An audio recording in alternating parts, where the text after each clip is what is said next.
여러분 안녕하세요. 잠깐 기도하겠습니다. 사랑하는 하나님 아버지, 우리를 진리로 거룩하게 하옵소서. 그리하여 하나님께 영광을 올려드리기에 부족함이 없도록 우리를 인도해 주실 하나님을 찬미합니다. 영광 받으실 아버지를 찬송하며 오늘도 함께해 주실 하나님을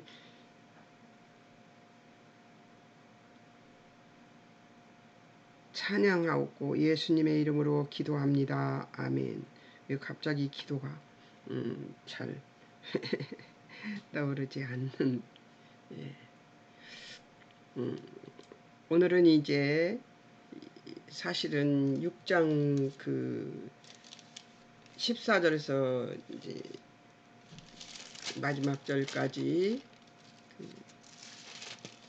저희가 나오죠. 방주를 만든 일을 하라고 하나님께서 지시하시는 것이 나옵니다.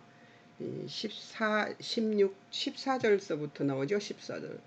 하나님이 노아에게 이르시되 13절이네요. 노아에게 이르시되 모든 혈육 있는 자의 포악함이 땅에 그 이유를 먼저 말씀하시네요. 땅에 가득함으로 그 끝날이 내 앞에 이르렀으니 내가 그들을 땅과 함께 멸할 것이다. 이렇게 얘기를 먼저 하십니다. 그렇게 하고 난 다음에 이제 14절부터 너는 코페르나무 잣나무예요.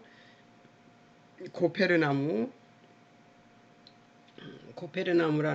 것이 이 프리셉트 성경에는 나와 있어요. 옆에 어원이 나와 있는데 그 어원이 불명확한 건데요. 나무는 목재인데요. 목재의 일종으로 방주 건조에 사용된다 이렇게 나왔는데 제가 사전을 찾아보니까 코페르나무는 잣나무라고 나와 있어요. 그래서 제가 잣나무라고 했습니다. 배 안팎에 역청을 칠할 것이라고 그럽니다. 역청은 것이 까만 거 있잖아요. 예, 콜타르라고 하던가요. 옛날에는 그렇게 말을 했던 것 같은데요. 일제에서 일본 사람들이 와서 이렇게 우리에게 가르친 것 같은데요. 옛날에는 그것으로 이렇게 철로를 놓을 때 그 철로 나무에도 그거를 칠해서 나무가 썩지 않도록 하는 것을 어렸을 적에 본 것 같습니다. 예, 어렸을 적에 그거를 까만 걸 이렇게 번쩍번쩍한 거를 이렇게 칠해서 나무들을 이렇게 세워놓고 철로에 저기였는데 냄새가 아주 이상한 냄새가 났었지요. 예, 그런 역청을 칠하는 것을 말씀하신 것 같아요. 근데 역청이 사실 이렇게 이스라엘에 역청이 나는 곳이 있다고 합니다. 내부 구조 14절에서는 그 안에 칸들을 막고 칸이 이렇게 칸칸이 있었는가 봐요. 16절 문은 위에서부터 한 규빗 그러니까 제일 꼭대기 이제 별을 만들면 제일 꼭대기에서부터 한 규빗은 뭐냐면요.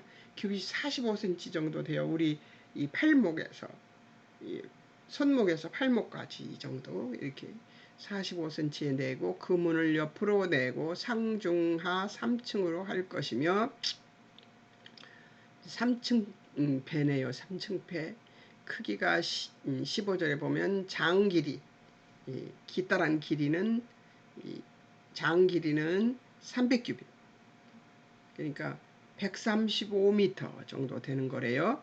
그러니까 광 규빗은 넓이죠. 넓이 길이는 50규빗 22.5m 정도 되는 거래요. 코 높이는 30규빗 13.5m를 얘기하고 있습니다.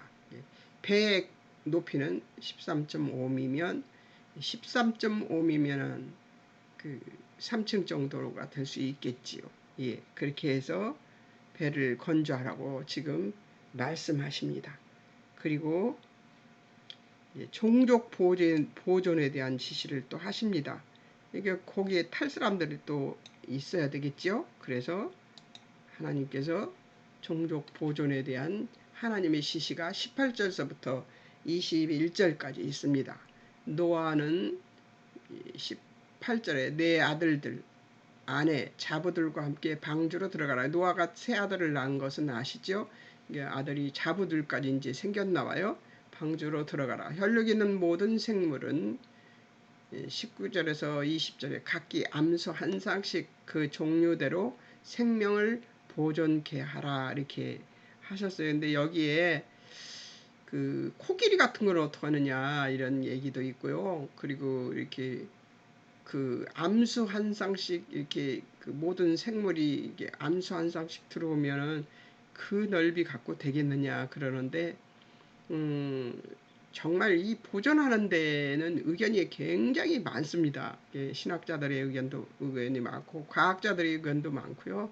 의견이 많이 있습니다. 그러나 하나님의 신비한 방법, 물론 뭐 그 어린 코끼리로 했을 것이다. 또 모든 짐승은 그 뱃속에 그 방주 안에 있을 때는 잤을 것이다. 무슨 여러 가지 얘기들을 합니다. 먹을 것을 많이씩 먹지 않고 소식을 했을 것이다. 뭐 이렇게 말이 많습니다. 그러나 거기까지 알려고 노력할 필요는 없지 않을까 저는 그렇게 생각합니다. 하나님의 보존 방법은 하나님의 방법이지 인간이 상상할 수 있는 것들이 아니잖아요. 그러니까 하나님이 왜 전능하신 하나님이시겠습니까? 이 전능하신 하나님의 방법으로 그들을 보존했을 것이라고 생각이 듭니다. 그러니까 우리가 여기서 알볼 게 아니라 하나님 나라 가가지고 하나님 그때 어떻게 했어요? 그거 여쭤보면 됩니다. 그러니까 지금부터 그거 알기 위해서 골머리 썩을 일은 없습니다. 예, 그렇게 했다고 그러면 그렇게 믿으면 됩니다. 예, 저같이 아주 꼬장꼬장하는 사람들은 그것을 알기 위해서 애를 씁니다. 그래서 제가 이렇게 그 설이 굉장히 많다는 얘기를 했지 않습니까? 근데 그걸 찾아볼 필요가 없겠더라고요. 나중에 내가 왜 이걸 찾고 앉아 있지? 하나라도 더 성경을 볼 것이지? 이런 생각이 들었습니다. 여기 공부할 때 제가 그랬었어요. 예. 그러나 그것이 꼭 필요한 것이 아니더라고요. 그래서 제가 전지전능하신 하나님을 믿지 않았던 저를 여기서 깨달았습니다. 양식 준비 21절 모든 먹는 식물을 저축하라고 말씀하셨습니다. 정결한 짐승 이 모든 양식도 그렇게 저축해 놓으면 벌레 먹고 썩고 그러잖아요. 근데 어떻게 이걸 보존했을까 하고 이걸 찾느라고 또 한참 찾아봤습니다만 우리의 상식과 우리의 이해로는 알 수 없는 일입니다. 하나님께서 하셨겠죠. 정결한 짐승 7장 2절에서 암수 7씩 부정한 것, 암수 2씩 이렇게 정결한 것과 부정한 것을 암수 7씩 부정한 것은 암수 2씩만 하라는 것이에요. 이 암수 7씩은 뭐겠어요? 재물이죠, 재물. 예, 예. 공중의 새 7장 3절에 암수 7씩 씨 온 지면에 온전케 하라 이렇게 해서 씨를 온 지면에 온전케 하라고 얘기합니다. 노아의 순종이 그 밑에 나옵니다. 6장 22절에서 예수님 노아가 어떻게 순종했는가 한번 볼까요? 노아가 그와 같이 하여 하나님이 자기에게 명하신 대로 다 준행하였더라. 이 명하신 대로라는 말은 어디에 많이 나오죠? 출애굽기에 많이 나옵니다. 거기 모세가 하나님께서 명하신 대로 다 준행하였더라 이렇게 나오는 말씀이 여기도 나오네요. 자, 이제 또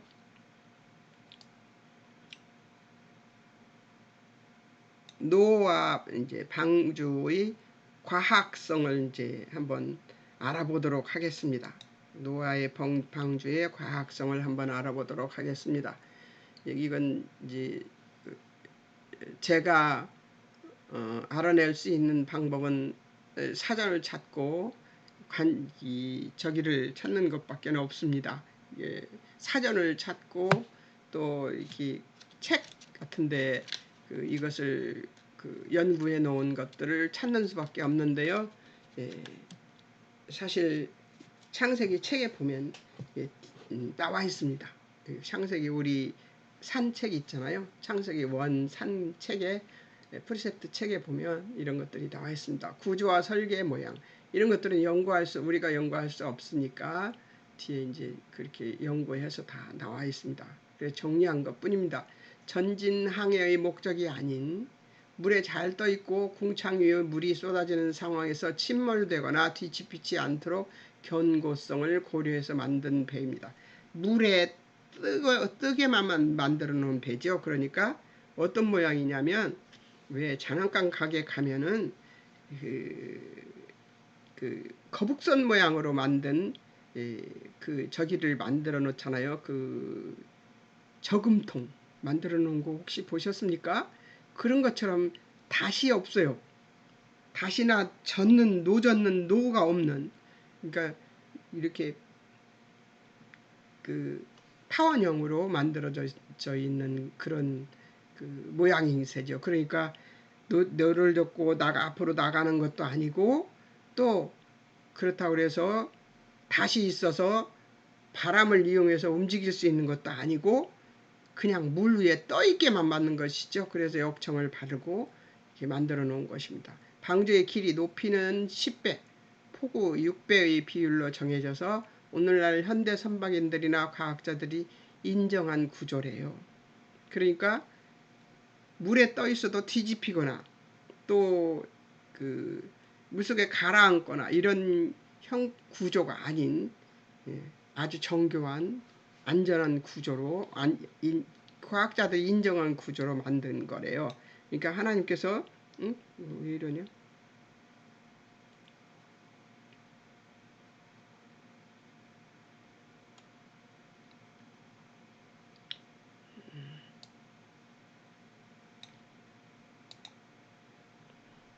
그러니까 하나님께서 이 지시하신 것이 기가 막힌 지시를 하신 것이죠.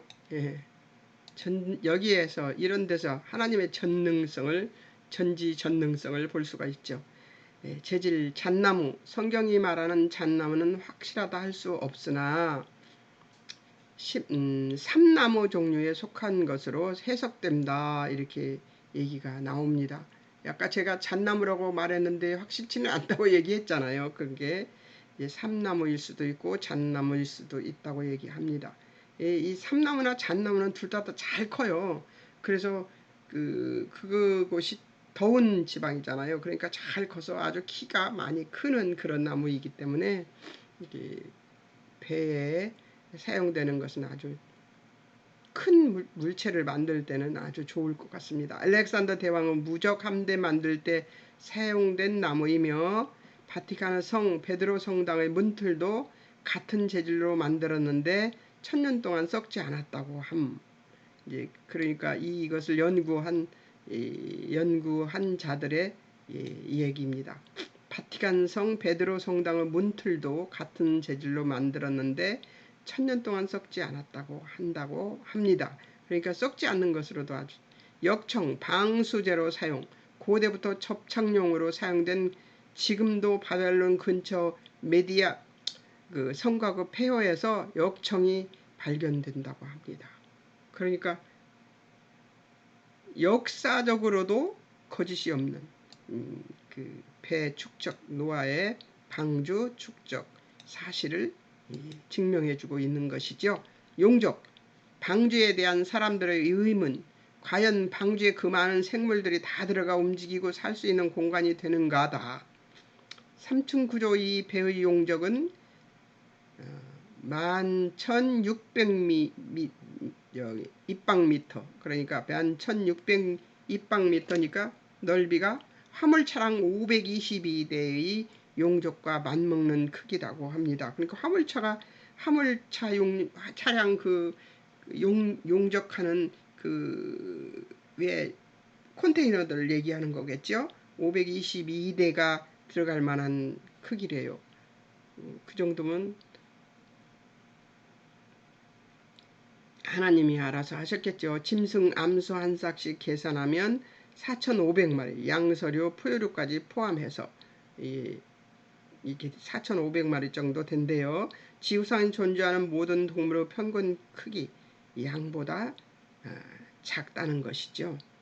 한 차량에 240마리를 넣는다면 522대에는 125,280마리의 동물까지 실을 수 있는 충분한 용적이다. 널찍하다는 거죠. 말하자면 하나님의 그 전능하신 방법, 알로도 또 겨울 잠을 뭐 기타 여러 형태로까지 더해져서 홍수의 저항력을 갖춘 생물을 제외시킨 상태라면 더욱 가능할 일이라는 것을 이제 그 이야기해주고 있다는 것이죠. 이제 그 방주에 대해서 의문점이 나는 것들이 아까 제가 얘기하면서 얘기들을 했잖아요. 그런 것들이 여기 나와 있어서 제가 책에 나와 있어서 정리를 했던 것입니다. 근데 아까 잠자는 것도 있을 거고 그 알로도 이렇게 갖다 놓을 수 있었다고 얘기하고 있지 않습니까? 자, 이제 또 그 다음 챕터를 보겠습니다. 홍수 원인 6장 1절에서 13절 인류 타락의 발전이죠. 하나님이 보신 것, 하나님의 아들들이 사람의 딸들의 아름다움을 보고 자기들의 좋은 대로 모든 자로 아내를 삼는지라. 5절에 하나님이 사람의 죄악이 세상에 관영함을 보시고 5절에 사람 마음의 생각이 모든 계획이 항상 악할 뿐임을 보시고 이 하나님이 보신 것이라고 합니다. 11절에 온 땅이 하나님 앞에 회개하여 강포가 충만해진 상태라고 합니다.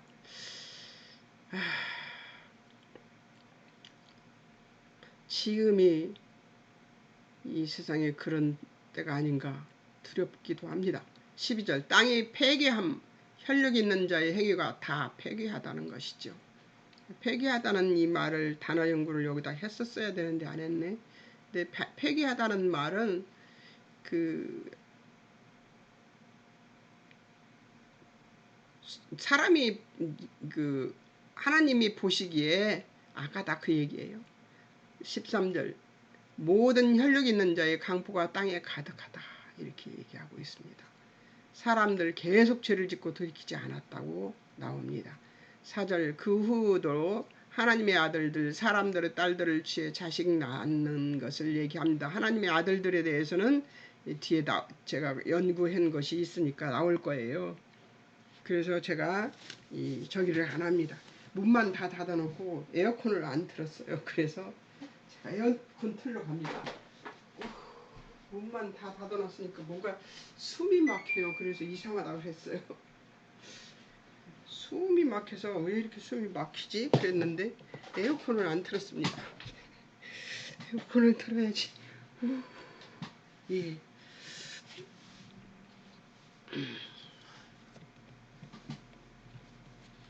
자, 이제 살 것 같네요. 자, 이제 장면도 말씀의 장면도 인간이 폐기하고 강포가 가득하고 막 이런 것만 나오는데 거기다 가까운 것만 나오는데 거기에 숨이 막히니까 하나님의 진노. 자, 어떻게 진노하셨는가? 3절 하나님이신 영원히 사람과 함께하지 않겠다고 얘기합니다. 육체가 되므로. 3절 인간은 알수를 120년으로 정하신 잘하면 120년 살잖아요. 잘하면 이 기한을 정한 게 이렇게 됐습니다. 그리고 홍수가 나고 나면은 하늘 위에 있는 궁창 위에 있는 물이 쏟아져 내렸기 때문에 이제 그 수증기 상태에 그 오래오래 살 수 있는 그런 상태가 되지는 않는 것 같아요. 그래서 120년으로 이렇게 수명이 낮아졌습니다. 땅 위에 사람 지으심을 한탄하사 마음에 근심하셨습니다. 7절 면에 땅에서 쓸어버리겠다고 얘기하십니다. 육축 기는 것 공중의 새도 다 40일 비가 오면은 그렇게 쏟아지면은 그렇게 되겠죠. 13절 노아에게 심판을 경고하십니다. 그들을 땅과 함께 멸하리라. 이렇게 노아에게 그런 말씀을 하십니다. 14절 방주를 만들라 생명의 기식이 있는 14절에서 17절에서는 방주를 만들라 생명이 기식 있는 모든 육체를 천하에서 멸절해 땅에 있는 것들을 다 죽으리라. 설명하고 있습니다. 여기에 한탄하사라는 얘기가 있습니다. 이 단어 때문에 하나님이 무슨 이 사람 지은 것을 후회하셨다는 말인데, 유감하다, 유감으로 생각하다. 이 구절에서는 마음을 바꾸는 것과 뜻을 돌이키는 것을 함축하는 단어라고 합니다. 이 한탄하사라는 단어는 나함이라는 단어인데요. 하나님은 하나님이 하신 일을 후회하시는 법이 없으신 분이다. 제가 써놓은 것입니다. 인간이 하나님과의 관계를 변화시켰으므로 하나님께서 상황과 조화하는 방향으로 행동하신 것이라는 것이죠. 교제의 관계에서 징계의 관계로 다시 돌이킬 때는 회복시킨다는 하나님의 전제하에 하나님께서 인간을 징계하시겠다고 얘기하신 것이죠. 그러니까 하나님은 아주 멸해버리시는 징계가 아니라는 것이죠. 하나님이 하신 징계는 한탄하신 이 결과물은 하나님께서 다시 돌이킬 때는 회복시키신다는 뜻이 같이 포함되어 있는 후회하다, 유감으로 생각하다 하는 뜻입니다. 그래서 유감으로 생각하다는 말이 후회하다보다 더 적절한 것 같습니다. 육체, 바샤르, 몸, 육체, 죄로 오염된 심히 타락한 상태의 인간을 가리키는 말로 주로 로마서 사용하는데, 로마서 8장 6절에도 같은 말이 나옵니다. 홍수의 범위를 한번 보겠습니다. 홍수의 범위는 어떤 거죠? 6장 7절에 사람 가축 기는 것 세 가지 지면에서 쓸어버리겠다고 말씀하십니다. 화가 많이 나신 것 같이 들리죠. 6장 17절에서 땅에 생명이 기운이 있는 모든 육체를 천하에서 멸절한다, 이렇게 말씀하십니다. 7장 4절에 하나님 지으신 모든 생물을 지면에서 쓸어버리겠다고 하십니다. 당신이 지어놓고 쓸어버릴 때 얼마나 속이 쓰리고 아프시겠습니까? 그런데 하나님은 그렇게 하시겠다고 지금 말씀하시고 계십니다. 자, 이제 다음 챕터를 또 보겠습니다. 부지런히 가는 방향으로 가겠습니다. 대홍수가 나기 시작했습니다. 대홍수 여기까지 해볼 생각입니다. 대홍수, 이제 홍수가 났습니다. 홍수의 기간 7장 11절에서 8장 19절까지입니다. 1년 10일간입니다. 1년 10일간의 홍수가 납니다. 시작은 7장 11절에서 노아의 나이 600세 되는 해 2월 17일부터입니다. 이제 7장 11절을 한번 보겠습니다. 여러분 뭐라고 써있는가 한번 볼까요?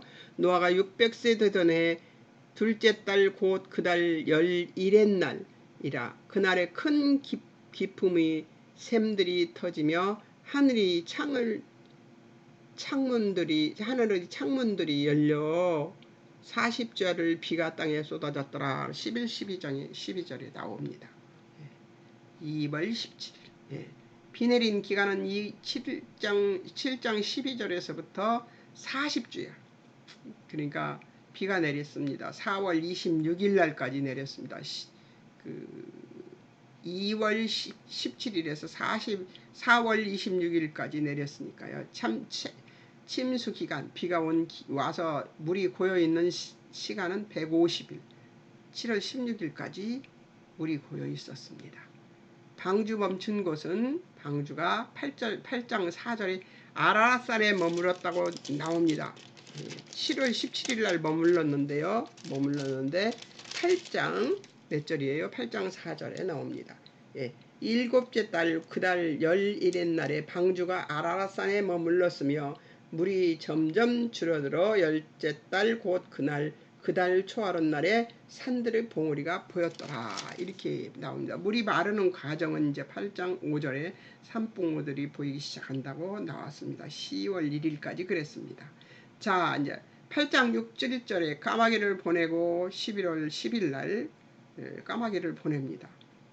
8장 8절과 9절에서 비둘기를 내보냅니다. 11월 17일 날 그랬습니다.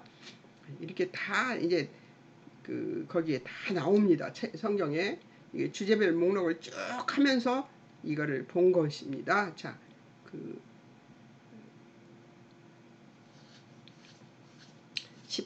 8장 10절에서 11절에 비둘기가 무화과 나뭇잎을 가져옵니다. 11월 24일에 일어난 일입니다.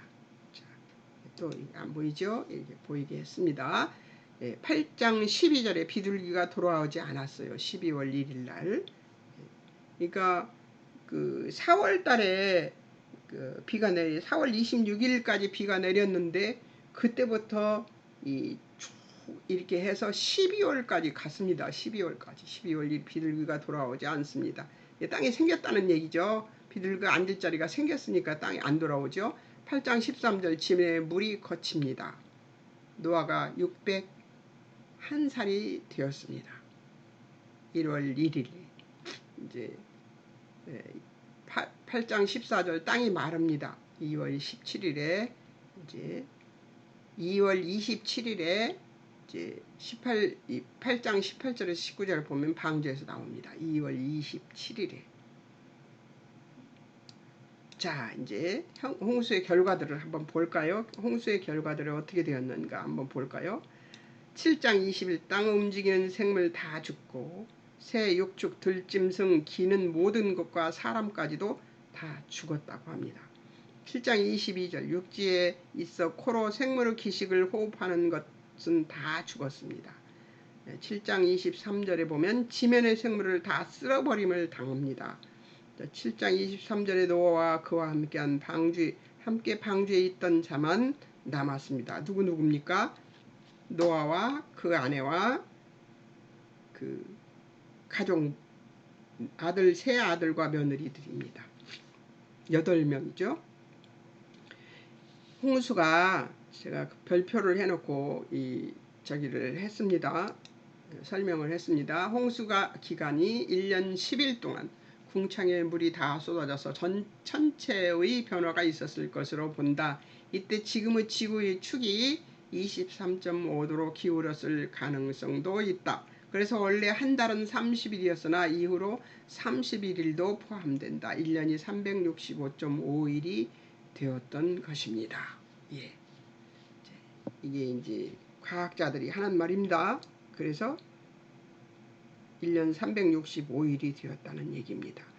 자, 하나님의 언약을 한번 보겠습니다. 하나님의 언약. 20절. 8장 20절이에요. 이제 8장으로 넘어갔습니다. 노아가 여호와를 위해 단을 쌓고 번제를 드립니다. 정결한 짐승과 새로. 정결한 짐승 실었었잖아. 7상. 그죠? 새도 정결한 걸 실었었죠. 21절 여호와께서 흠양하십니다. 21절 언약. 다시는 사람으로 인하여 땅을 저주하지 않겠다. 사람 마음의 계획하는 바가 어려서부터 악하기 때문에 다시는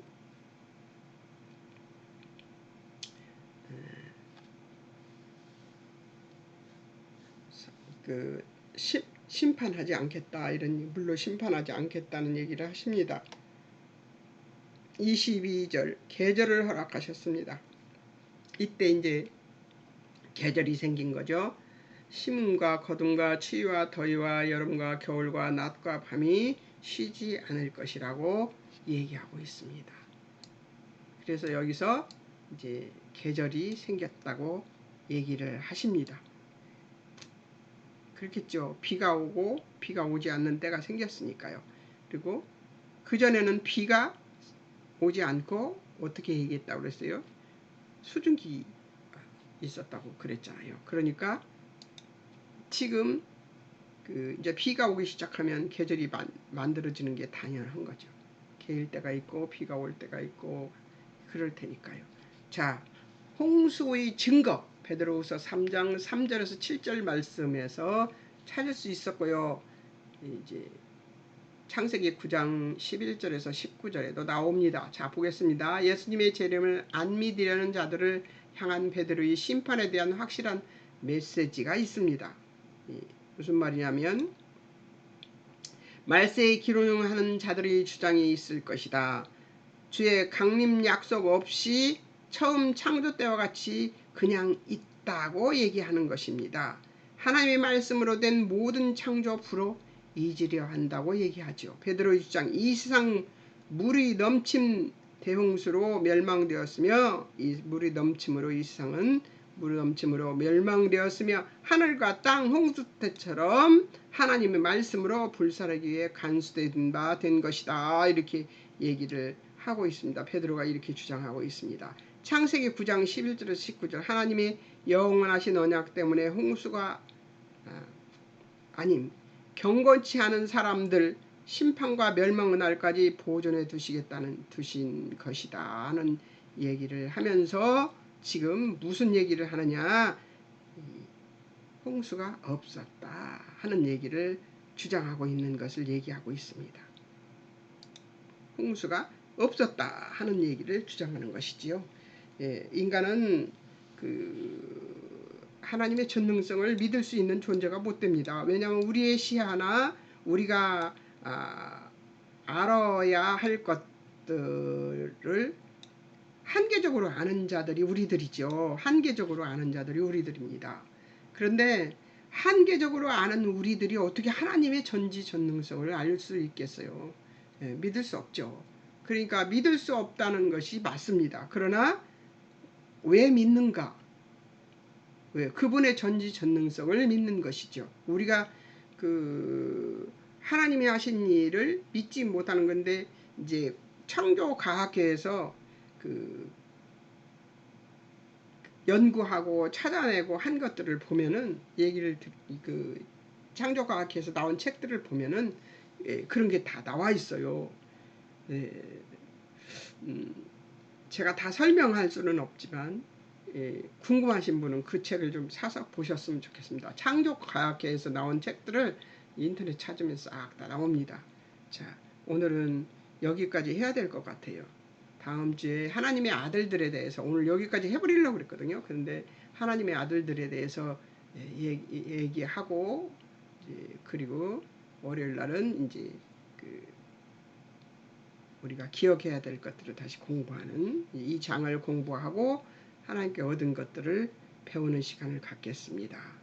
잠깐 기도하겠습니다. 사랑하는 하나님 아버지, 우리는 입술로 항상 하나님을 전지전능하신 하나님 아버지 감사합니다 합니다.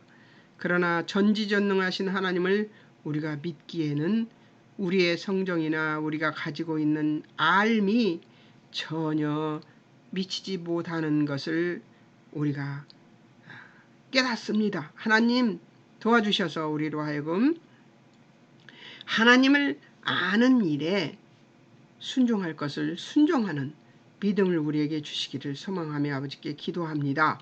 하나님은 전지전능하시고 우리는 한계가 있는 사람들입니다. 그렇기 때문에 하나님의 뜻을 잘 모르고 하나님의 전지전능하심을 믿을 수 있는 존재가 못 되는 것임을 주님 앞에 고백합니다. 그러나 전지전능 하나님을 안 보고 믿는 우리가 복된 자들 아니겠습니까? 하나님 감사합니다. 믿지 않고 보지 않고 믿을 수 있는 우리가 되게 해주셔서 고맙습니다. 하나님, 진리로 우리가 거룩하게 되어서 하나님을 아는 것이 우리의 일인 것을 믿으며 오늘도 하나님께서 알물 주심에 감사하고 예수님의 이름으로 기도합니다. 아멘. 하나님 감사합니다. 여러분 안녕히 계세요.